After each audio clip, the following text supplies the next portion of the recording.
Good morning and welcome to Lattes and Leaders with Dr. Brad Johnson, best-selling author and accomplished public speaker specializing in education and educational leadership. I am your co-host, Jeremy Johnson, organizational psychology consultant specializing in career coaching, training, and development.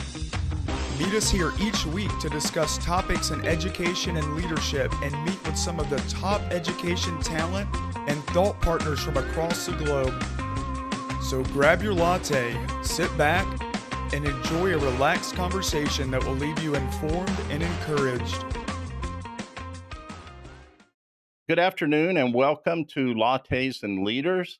We have a very special guest with us today, Donna Wright, all the way from Perth, Australia, which it's actually nighttime there. It's actually morning here, but nighttime there. But thank you so much for being with us today. I've been excited about finally, we've chatted some online, but to finally see you kind of in person, but welcome today. Yeah, thank you, Brad. Very excited to be here and looking forward to sharing a little bit of my story. Yeah, absolutely. Well, let's just jump right into that. If you don't mind, yeah, just share a little bit about your educational journey, kind of how you got into the field and then the the leadership journey that you've taken to where you are now. Yeah, okay. Well, I started teaching about 30 years ago, and I started as a phys ed teacher, phys ed and English. Um, Young at heart and enthusiastic around being fit and healthy and changing lives. And over the first 20 years, I taught in classrooms in secondary education. And then, as moved into consultancy, worked with boys in boys programs to assist boys to engage with education. And then I became a principal of a primary school. So my journey was secondary, and then I moved into primary leadership. And I've been a primary principal for 18 years now. So quite a long time. And I enjoy it as much today as I did when I started, which is lovely. It's lovely to have a career that you actually love. And look, following that, I've always had high expectations of myself and the students and my staff. And, I'm really pleased to say that, I was named Australian Principal of the Year in 2020.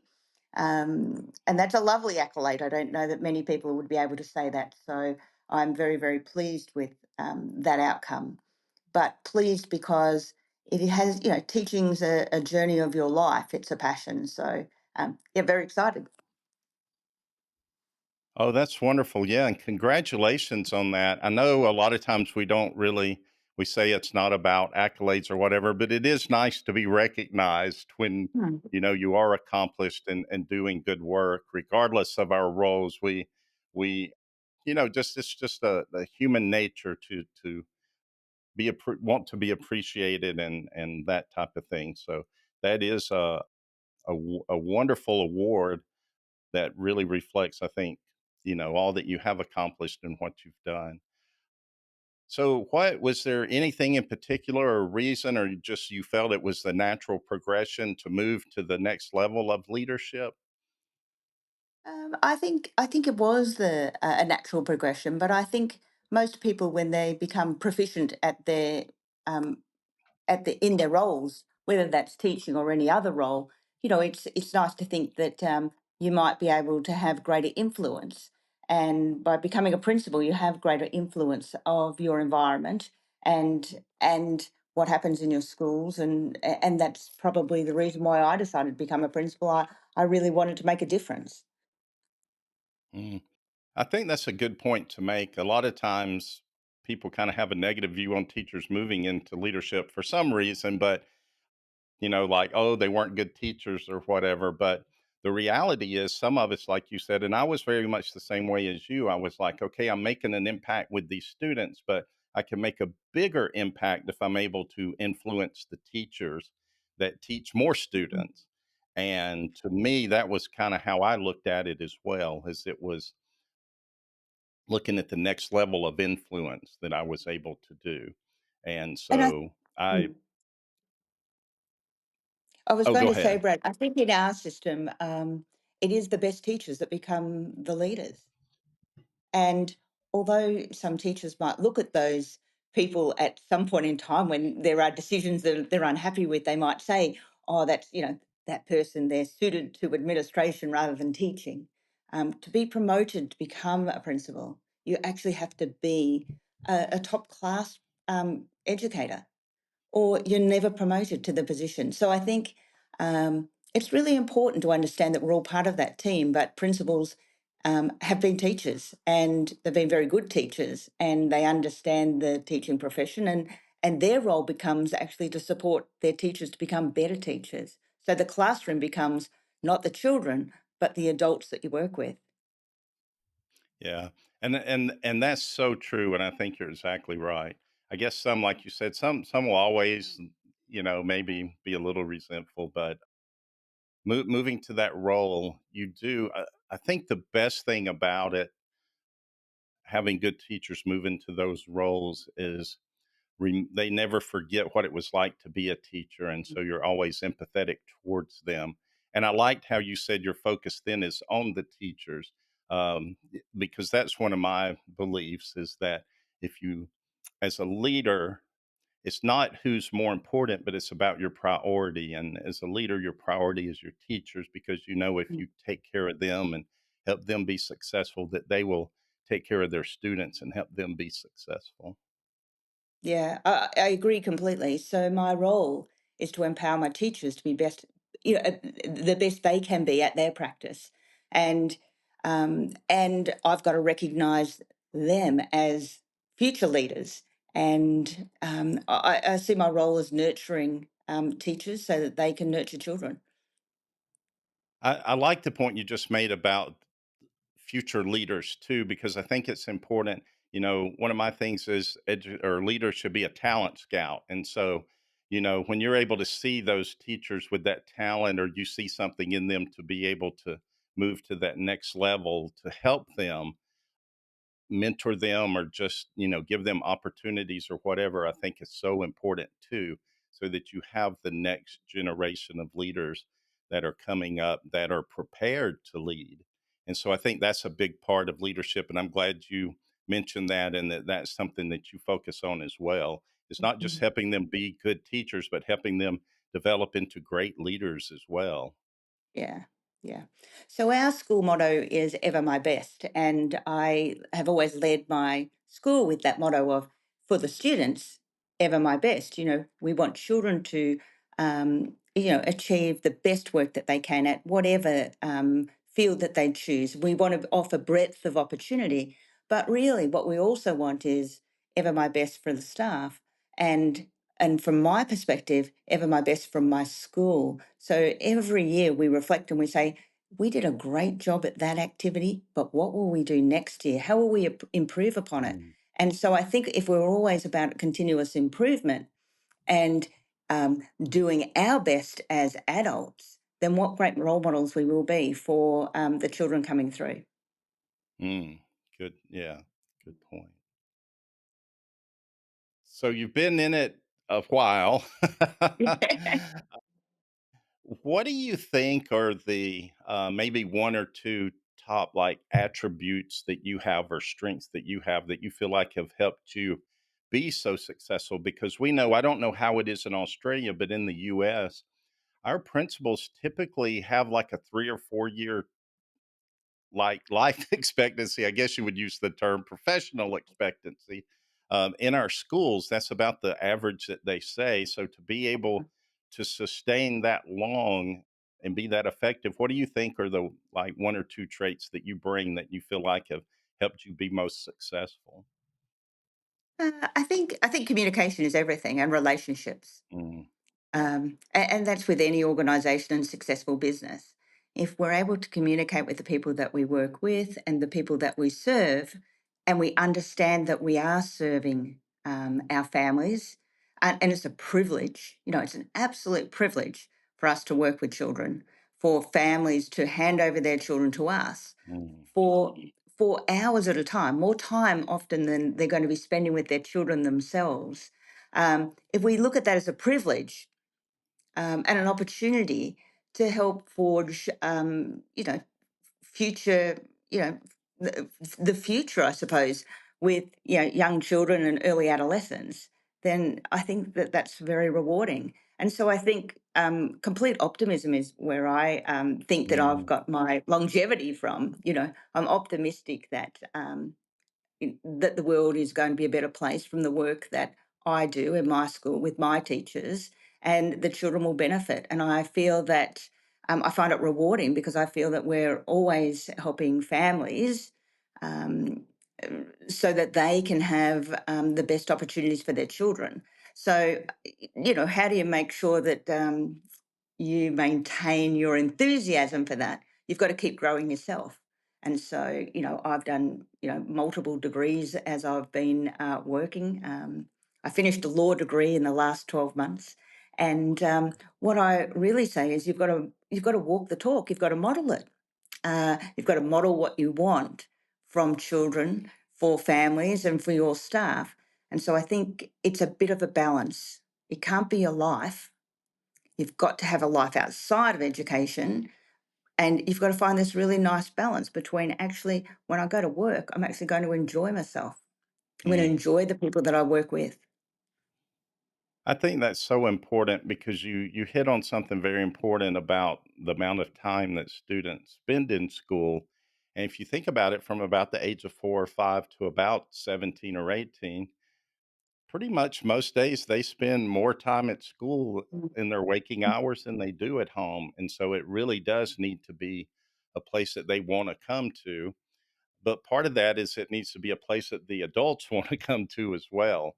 So having that optimism and trying to create that type of culture where your teachers want to teach and the students want to be there, I think is such an important piece of that. I think for schools, the most important thing is structure as well.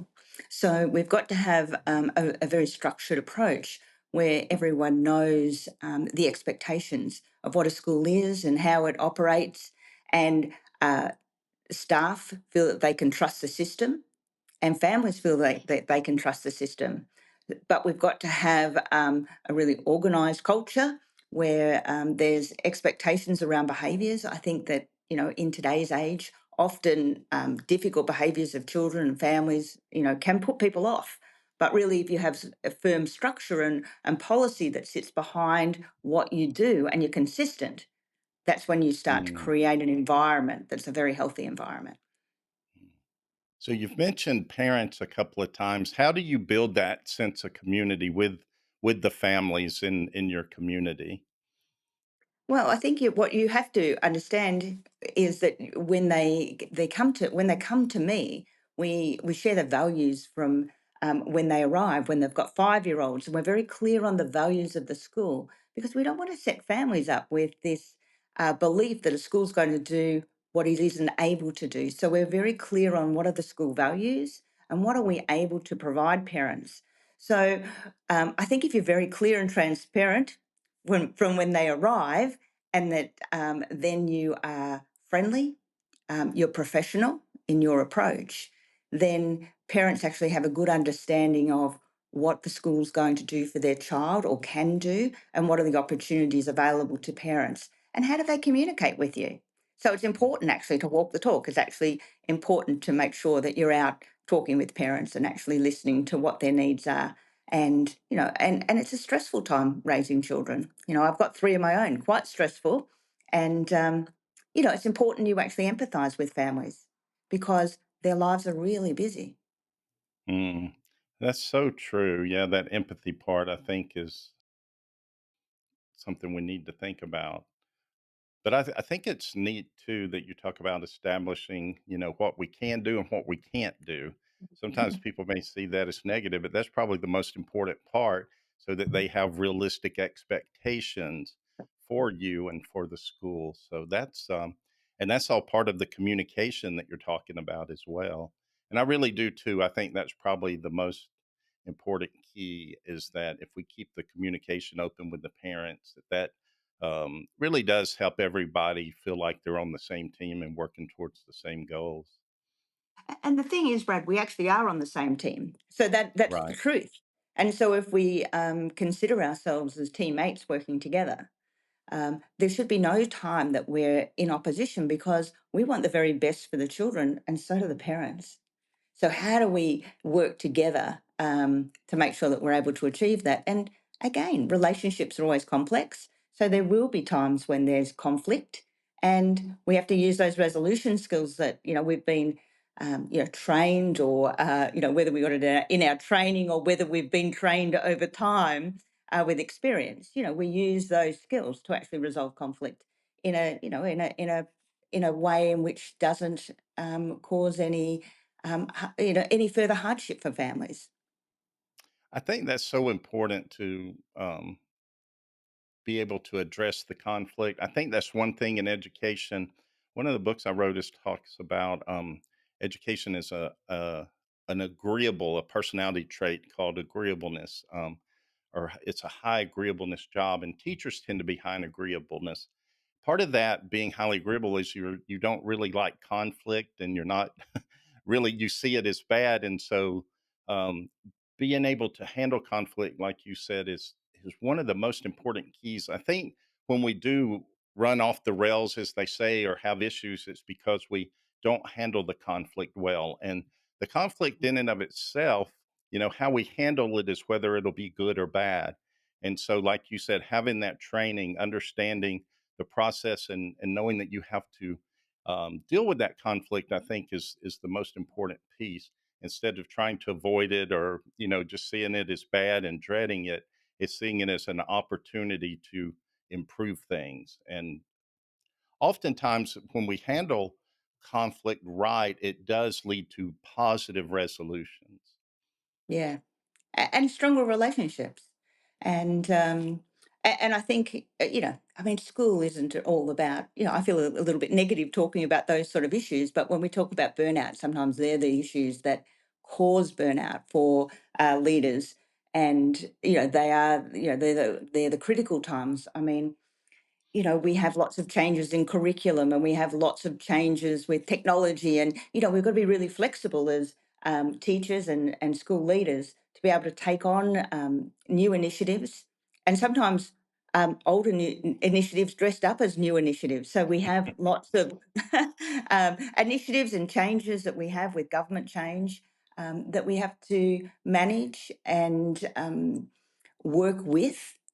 And I think being a principal is really about trying to shield and buffer sometimes teachers from, the extra work or extra, elements of politics that might affect their work. But, we really want them to be strong teachers and be focused on, what they're really good at, which is actually understanding their curriculum and actually teaching their curriculum, and making kids happy. I mean, schools should Mm, be happy places. I think that's the crux, isn't it? We want children to come to school smiling, and we want teachers to come to school smiling. And at the end of the day, that's what we want at the end of the day as well. So this is it's a really lovely career to go into, education, as long as you have the right mindset. mm. Yeah. And I don't, you're talking about the burnout, but it is real. The research is pretty clear, even with principals, and especially post COVID. It says, I think it's 60% of principals feel either highly stressed, burnout, or thinking about leaving. And it is a high stress job for Mm. sure. I often say it's probably one of the loneliest jobs in education, too, because like you said, you're trying to balance all the initiatives and programs and things that are sent down to the school. And you're trying to balance that with taking care of your staff and taking care of your students. And you're trying to balance that. So it's it's not an easy work, and so you do have to, like you said, really enjoy it, and have that optimism about it to be able to sustain it. I think so. That's a key, and like I said, to be able to do it for the length of time that you have is really impressive and speaks a lot to your leadership ability, but also just to having that positive mindset that you bring every day. That's so important to building that culture, that positive culture in your school. I think the other thing is, Brad, that you, as a, as in for me, as a, a long time leader now, is I start to look at what else can I do? How can I value add to the system? How do I value add to education? And so it's not mundane if you continue to look at your own growth and development. um, and we are very multicultural here in Australia now. We've got in Victoria, I think it's almost 50% of families weren't born, or their parents haven't been born in Victoria. That's the state in which I work. Um, so we're highly multicultural. So really, we're now talking about globalization of education. You know, Hmm.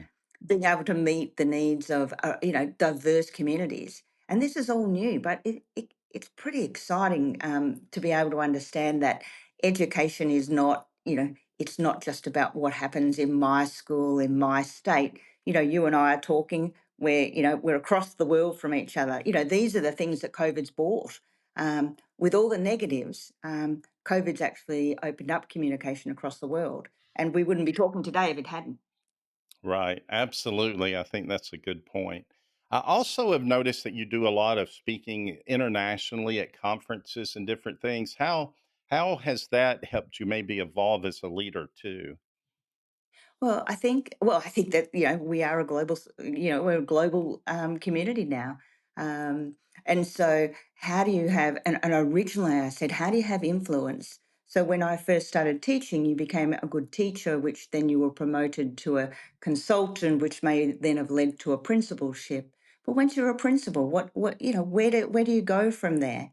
Do you stay in your school? So from my point of view, I now say I've been doing this a long time. So now, how globally can I make a difference? So Mm, I've been recently at UNESCO speaking around inclusion in Paris. I went on a trip to India and worked with women across India. And we had a reciprocal relationship in India. I also am looking for breadth. So I need to understand global education and multiculturalism, but in our own country, we have issues with Indigenous students. And so, mm, what sort of work are you going to do in that space? Because with more experience, you've got more time to actually look at areas of minority groups that might need your support. So, I'm now working in the Indigenous space. So, I think education is evolving to something that it wasn't 20 years, 30 years ago. Um, it must be inclusive. We're talking about equity for all students. And how do we do that? And so, when I talk at, multiple events now, what I'm really saying is I hope that I can have an impact on other people saying, oh, that's possible. That's possible. It happens in Donna Wright School in Victoria, Australia. Maybe I could do that in my school. Or maybe I can go and I can learn from other people, because mm. this is the relationship that we develop across the world. We learn from each other.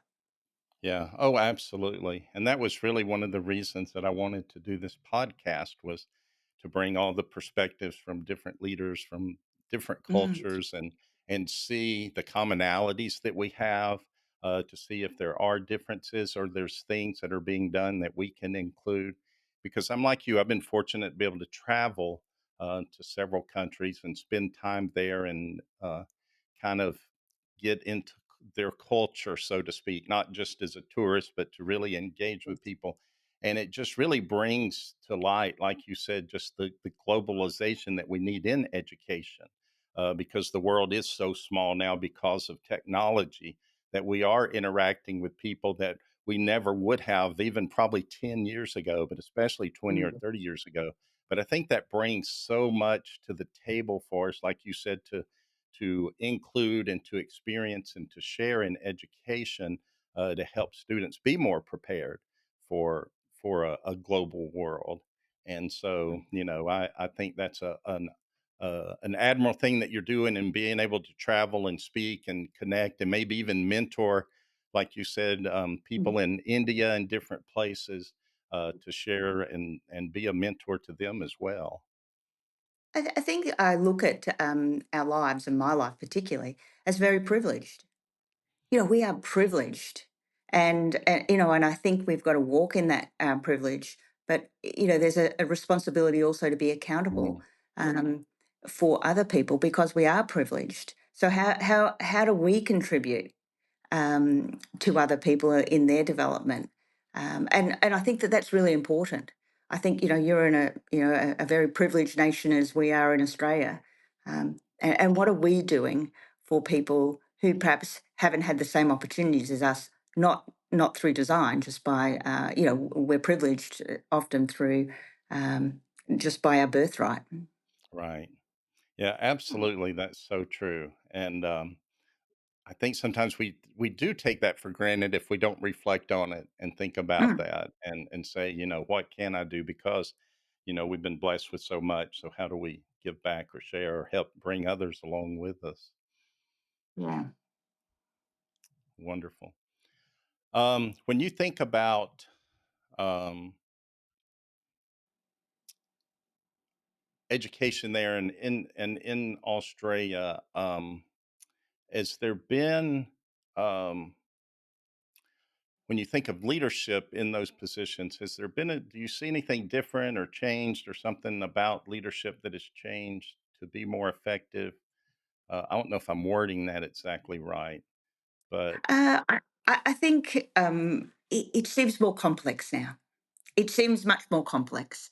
There are much more, there's many more compliance elements to the role of running a school. So the complexity has increased, and especially over the last 20 years. So that becomes an issue for educational leaders because they also, and as we said before, they're teachers. Their passion comes from the heart. They're teachers, but there's a lot of compliance and there's a lot of business knowledge that needs to sit behind the principle now that perhaps wasn't needed 20 years ago. So again, it's that flexibility of mindset that you've got to work out as a leader what percentage of time do you put into what roles and and what becomes important. Firstly, safety comes first, of course, making sure children are safe and your environment is safe, but you also have to balance that with the work that you do with people because I work as a principal alongside teachers. I don't sit in an office. I really uh, pride myself on working alongside with them, and I'd like them to take risks, and I want to be take risks with them, to challenge their own skills and what we do in a school. Um, but I also want to work as a team so that when we are taking risks, no one fails. So these are really Mhm, important elements of actually being a good leader, to be able to do things together, and that togetherness is what creates community. And I mm. might be lucky. I might have been in my school 18 years, and most of my staff have been with me for 10. So Wow. all of that is it's a lovely place to work. The issue at this in Australia at the moment is actually the dearth of teachers. We don't have enough teachers. It's a terrible state right now. I'm quite lucky where I am that I've had many I've got a well-established staff who have enjoyed working together for a long time. So I don't have, I haven't found myself without teachers, but my local high school might have 7, 8 teachers short on any day. And that's just because there isn't the teachers available. And that's happening right across the state and right across the nation that there's this dearth of teachers. Yeah, and that's so true. I think everywhere I've been fortunate to interview people from different countries, but that is a common thing, and especially here in the U.S., it's almost at a critical level. I think it was the Houston school system last year that started. I think they were 1,500 teachers short for the whole system, but they're one of the largest systems here. But still, just the amount of um, attrition of teachers and the lack of new teachers coming, even in the teacher ed programs at our universities is seeing such a sharp decline. But to me, and one of the messages that I share, to districts and schools is that makes the principal and the school leader so much more important now because part of hanging on, keeping those teachers that we do have, is having an administration that they do want to work for and a school that they do want to go to. It's probably never been more important than it is now. Yeah, yeah, you're right. And I think the other thing is that we have to pay teachers a little more. It is Oh, about value. And the reason why we're not getting teachers in our country is, and our country, our wages are actually relatively high from a global perspective. However, they're not high enough that we've got enough people applying to be teachers. So I think that has that will become a governmental issue, and certainly on the table right now, where wages are actually an issue, and they are increasing because we don't have enough people in front of classrooms, and you know, and we can predict that we actually aren't going to get enough teachers in front of classrooms in the short term. So there's lots of incentives in our country now to actually attract teachers. So if you've got any teachers in the US who are thinking about coming across, there are plenty of incentives now to have teachers from around the world come to Australia because we need teachers. Okay, yeah. Mm, And mm. that wouldn't be a bad place to live. No, no, no. It's a lovely place to live. It's a lovely place to live. All right. So your sustainability, I guess, part of that requires taking care of yourself. And we know that self care is such an important thing among educators, um, with all the burnout, with the turnover rate and things like that, that we do have to, you know, take a level of self care. How do you do that? What is your, is there any particular things you do, or how do you take care of yourself so that you can stay at your best? Well, I think one of the greatest things about education is that we have holidays. And I make sure that I use those holidays to regroup and get myself organised for the next term. So I use some time to get organised, but I also make sure that I rest in those times and do the things that I love doing. We are very close to Indonesia, so I go to Bali most holidays. Um, Mm, and do exercise on the beach and keep myself fit and healthy that way. Um, I am signed up for 2 nights a week at Pilates, and I have go to the gym another night. I think what you've got to find is that, especially as you age, you've got to keep your body healthy. And if you don't do that, then everything slows down and everything becomes harder. So I think as you age, and leaders are generally, 40 plus into their 50s and early 60s, they've really got to look after themselves personally because you cannot be your best if you're not feeling great about who you are, being able to get up and out of your chair and walk the corridors and those sorts of things. These are really important aspects of the work, but also, important aspects of being alive and being a human being. So all I can say is look after yourself first, because as soon as you aren't looking after yourself, as soon as you're feeling down or depressed, you can't help anyone, and you're not mm, going to enjoy life. You just actually can't help. And I think the other thing is sometimes when you're feeling like that, and I've seen leaders and teachers get to these positions where it's, your health isn't worth it. mm, So what we've got to do is help people get on top of what's, what's the root cause behind that, and how do we support them to actually look after themselves, because the job isn't that important. Although I say it's my passion and yeah. I love doing it, I've done it for a long time, but it's not more important than your health, and it's not more important than your family.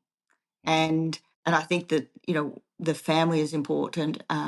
It's important for people to recognise that teachers, leaders, administrators, they've all got families as well.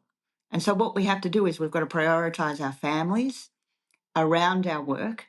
And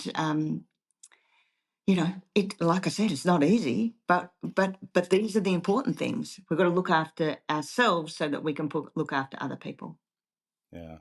That's so true. And like you said, is every year it seems for me to get harder and harder. I remember hitting 50, and it's been a few years ago, and it was like, wow, I'm just, you just feel it in your body. You can, the recovery time and just the aches and pains and things. So, like you said, typically administrators aren't a young bunch, and so we Yeah. definitely need to make sure that we take care of ourselves and take that time, like you said, for our physical and our mental health. And, to balance that with family, I think is so important so that you can bring your best to the school when you're there. I think the other thing, Brad, now, I'm 55. I look at it, I've got 25 or 30 summers left. That's not many summers. So Mm, every summer, I've got to take advantage. Every day, I've got to say, you know, this is going to be a great day because I don't have many days left or summers left. So I think, and I don't want to be pessimistic by saying that, but I do realize that, we're not here forever. right. And so we've got to enjoy ourselves, but we've also got to look after ourselves so that we can actually be the best people that we can be. Yeah, and I like that attitude, and that's so true. I don't think it's being pessimistic; it's just being realistic. That we only have so much time, and we can either be healthy while we're here and make the most of it. Because I think that's the key is keeping our health so that we can maximize it. And be our best, like you said, in our role and with our family too, because we The don't want the to. the critical part of the leadership is I see is the stress that is associated with, we talk about health and well-being, it's the stress. And I think that is something that is hard to control. It's a variable that sort of sits in your community, but how do you not take something personally when someone's very upset about what happened with their child, or your management of an issue? And I think that as I've matured, what I've worked out is that there are only some things that I can control and there are other things that I can't control, but I can't allow myself to get stressed about those things because the stress is what kills people, I think. Mm. And that may be one of the most important keys to being a good leader too, is knowing what you can control and what you can't, and don't carry that with you because there's nothing you can do about it anyway. Yeah. And it's not about not caring. Because the other thing is sometimes, I think that message comes across as, well, if you don't feel it emotionally, then maybe you don't care. It's not about that. It's actually just being able to put a lid on your emotions. And I think women, we struggle a little more than men. And, that's a stereotypical sort of statement, but I think sometimes we're a bit more emotional in our behaviors and responses, where we've actually got to be able to control those a bit more in leadership because those are the stresses that do tear people apart. Mm, And it's really important that we learn to manage. This is just another skill, isn't it? It's just managing those skills, but helping other people manage them as well. Where is it on right. the catastrophe scale when we talk to children? We say, is that, how high is that? Is someone going to die? And the answer is no. Someone's going to have a bad day maybe, but Yeah. tomorrow's a new day. Tomorrow's a Right. new day. Absolutely. All right. Now, so having a very successful career, if you were to share one piece of advice with someone starting into leadership or maybe that's struggling in leadership, what would be that one little nugget of wisdom that you would like to share? I think if you're in teaching and education, have a look at the children. And I think when you're looking at the children and, this overwhelming sense of loving being alive, that's why you chose the profession.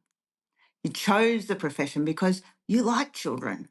You think that you think that you can help those young people forge a better life for themselves. So this is about opportunity. So for me, my nugget of wisdom would be continue to look and reflect on why you chose the profession, Mm, and then think about the best ways that you can achieve the outcomes that you'd like to see. So when I became a principal, I had three of my own children at my school, and I thought I'd like to have the best school for my own children.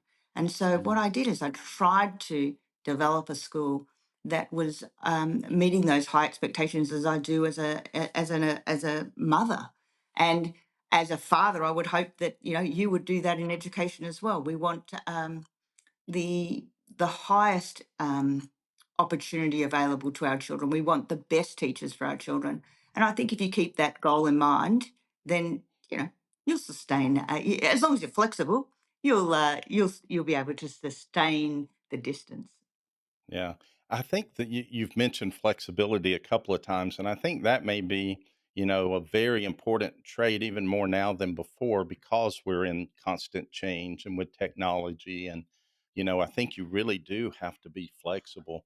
But I like that with the children. I remember, I think it was my first year teaching, and I remember a teacher, um, I can't remember the conversation, but anyway, her point that she shared with me, her wisdom was that, whether it's the great child in class or the most misbehaving child in class, just think of them as if that was your child and how you would treat them if they were your child.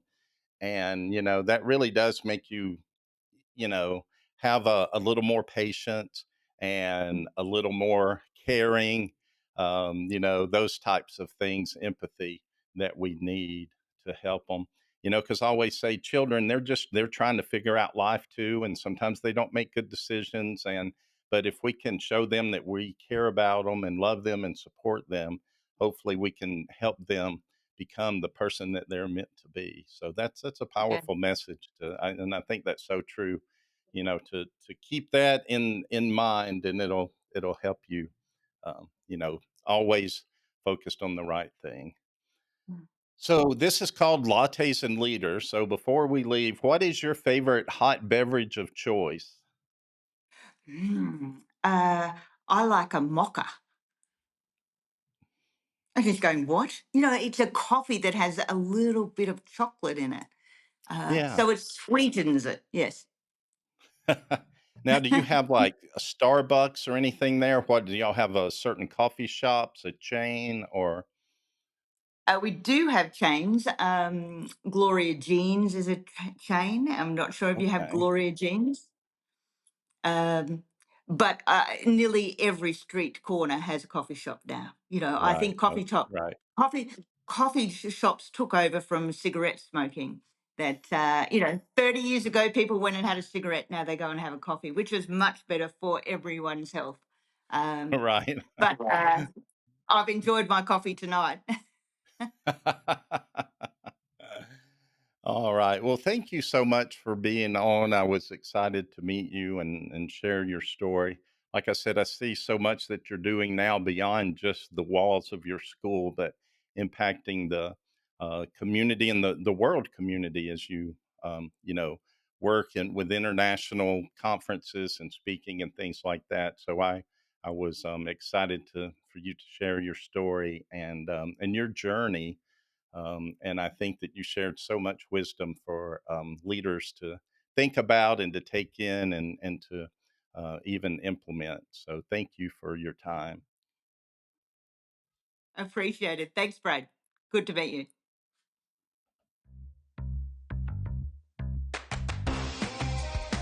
This has been Lattes and Leaders with Dr. Brad Johnson. We hope that you leave today feeling informed and inspired. For more educational content, be sure to add this podcast to your list and follow Dr. Johnson on any and all social media platforms. For more information on Dr. Johnson, Jeremy Johnson, and special guests, check out drbradjohnson.com. That is DOCTOR, bradjohnson.com. Hope to have you back soon.